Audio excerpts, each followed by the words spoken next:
This strategy can make you over $505 every single month consistently with only 10 minutes of your time. If you're keen to know more, do watch this video and find out how. First step, in order for you to do this strategy, you will need 100 shares before you can begin. There are two ways to acquire 100 shares. The first being, you should sell a put to acquire the 100 shares. And if you're not sure how to sell a put to acquire it, you can watch the previous video. I'll put the link in the description so that you don't miss it. But maybe you do not like selling puts for some reason.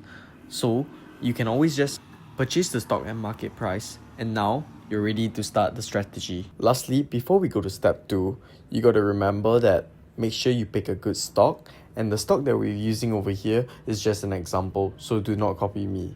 Okay, if you're here, I assume that you have your 100 shares of your idea stock. If you don't, then too bad. Then it's time for you to get a job. So what's the difference between buying and selling a call? Hey guys, you will need to know this because in future videos, you will need to know about the basics before we can go into more advanced strategy. So stay tuned and learn more. Even though a lot of people made their money from buying call options, there are even more losing from them. They just don't post much about it. Because let's be honest, no one's gonna post about their losses unless you're on Wall Street Bets. I'll give you guys the Google definition first of the difference between selling a call option and buying a call option, and then I'll give my explanation after. Buying a call gives you the right to purchase a stock at a set price for a certain date, while selling a call gives up that right. So I myself don't even understand what I just read. Okay, so if you guys still do not understand, then hear me out. Buying a call basically just means paying a premium and technically have the option to own 100 shares at its expiry date if the stock is in the money. If it's not in the money, then you would lose the premium. So when the buyer of the call loses his or her premium, the person that would benefit is of course the option seller, which is you. And that's why I say options is actually very safe if you take time to learn and understand it. So enough of my explanations, so back to the examples. Since you're here, you probably already bought 100 shares of your favorite stock. Okay, so once you have 100 shares of your favorite stock, what you'll do next for this strategy is that you'll go and find where you can sell a call. First, you will adjust the expiration date of the call, which is about 30 days out. After that, we can move on to changing the strike price. Okay, the strike price is this thing here. Again, okay, you want to move its strike price to delta closest to 0.3. So over here, the delta is 0.47. I'll move the delta down, it's 0.5. So I'll move it up over 0.4 again. After that, 0.33 and move it up once more, 0.26. So I like my delta to be slightly higher, okay, which means I get more premium.